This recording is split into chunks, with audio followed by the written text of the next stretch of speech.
YouTube. So I was thinking this week about things that I would, or at least things that I plan to put in my own grimoire or book of shadows, and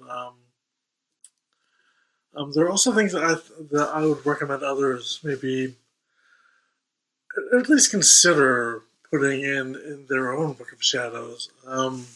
One of them, one of those things is, of course. Here we go. Your um, personal horoscope or natal chart, rather.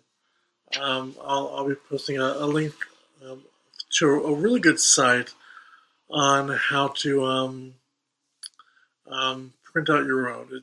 It's really good. I plan on printing one out from that site as well because this one is old and rather faded, and no, I'm not going to be showing you exactly what's on it because knowledge is power, and I really don't feel like giving anyone more information about me, magically speaking, than what they necessarily need. Honestly, the first thing I would put in the Book of Shadows, besides the book blessing and the title page, would be sort of a short biography of yourself and what led you to the craft, what life experiences you've learned, things like that, and then I would sort of put my own natal chart in the book. Come to think of it, I should really find a really beautiful book plate to put on the inside cover. One that says sort of ex libris so and so. Anyhow, as I was thinking this week, I was thinking about circle castings, about circles, erecting the quarters, and about the elements in general, and that there is more than meets the eye when it comes to the elements. Most people think that air is intellect and knowledge, fire is the will, water is emotion, but there are so many emotions. For example, that I'm surprised that few pagans that I know of take the time to really write down lists of what each element can be associated with, and then taking that into account when they either invoke that element or that elemental, or when they're blending an oil or an incense for that energy. Because an elemental of air, for example, um, has no fire in it. It has no ambition. It is just all thought, all analysis. Um, Whereas it doesn't have any emotion to it either. It doesn't really understand feelings or of being hurt. So I thought that I would write down a whole bunch of sort of keywords that I have begun to associate with the element, and that was really inspired by one of my favorite books, The Elements of Ritual by uh, Deborah Lipp. I keep wanting to call her Deb, but that's because I grew up with a woman that worked in my high school named Deb.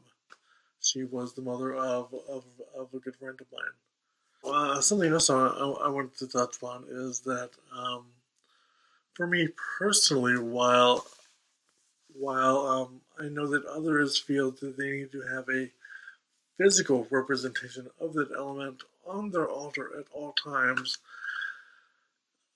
in my opinion, as long as you have your altar tools on your altar, these serve as metaphors for the elements. Therefore, you are representing the elements on your altar anyway. But back to my little, not rant, but sort of lesson on the elements. Now, as I was sort of writing out these lists, it became apparent to me that the element of air and the element of water are both very introverted, whereas the elements of fire and the elements of earth are both very extroverted.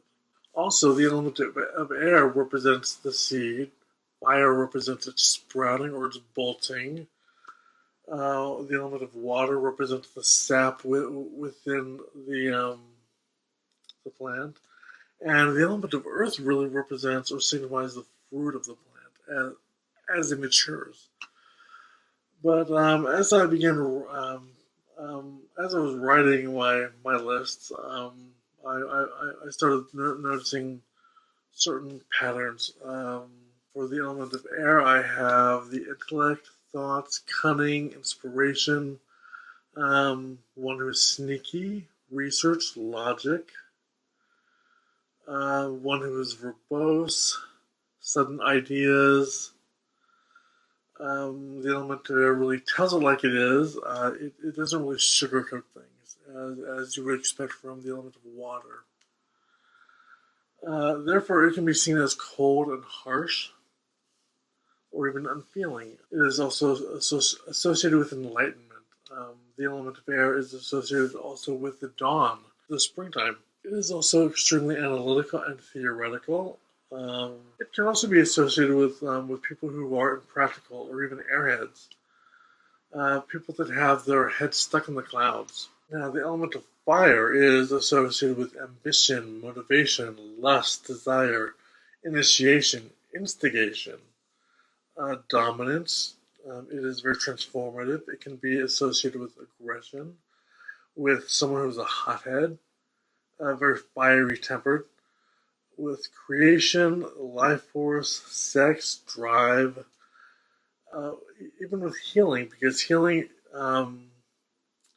is an art that reinvigorates the ailing. It is very catabolic in the sense that it burns away that which is outworn and no longer serves a purpose. It also expands our consciousness. It sort of lights our fires in a sense.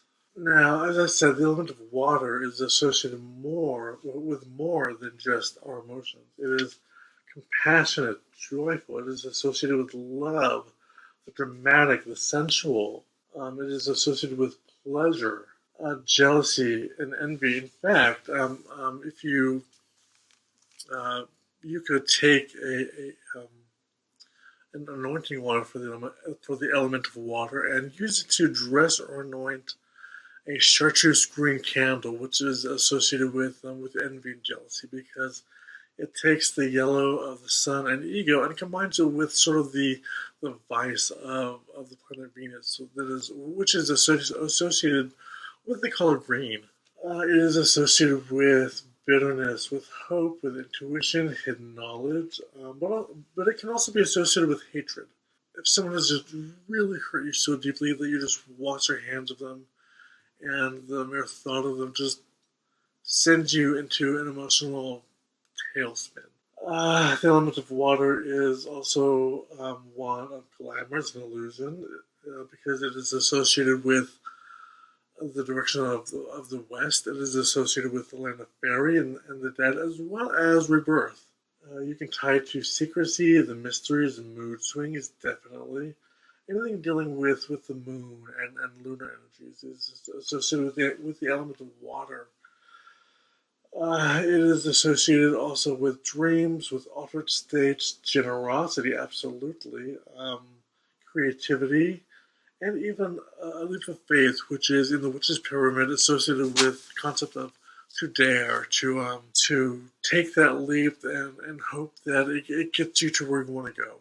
Now, the element of earth is extremely pragmatic. It's practical, grounding. It's often slow to decide, unlike air, which would probably make a very quick judgment. It is associated with concealment, or if you want to bury something, metaphorically speaking. It can tie the tongue, because stopping gossip is really, or not. It can stop gossip and tie the tongue, because gossip is an air quality. Let's see, it is associated with honesty, the hearth and the home, prosperity, fertility, stability, commitment, patience, stubbornness. It is immobile. It's sort of a stick in the mud quality. You really have a hard time moving through it. It is the manifestation of our labors, of our spells, even. It is the result of what we've put into action. It is our possessions, our sustenance. The primary symbol of the element of earth on an altar is the altar pentacle. I don't have mine right now here.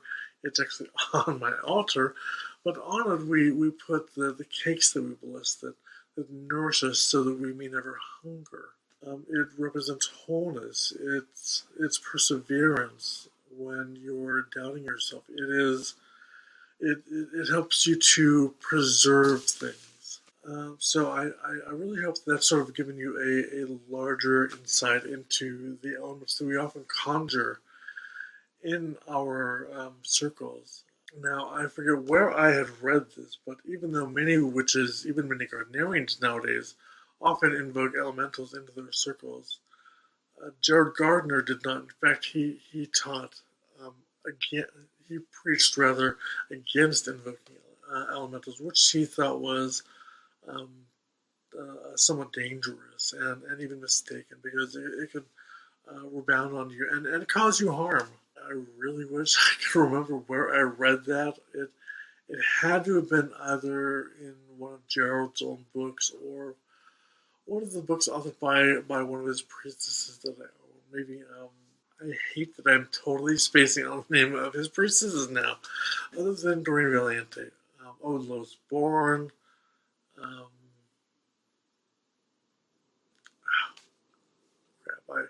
I have books written by almost all of his priestesses, but I'm spacing on their names right now. That's what comes with having read so many books over the course of 20 odd years, So until next time, my witches, keep calm and witch on.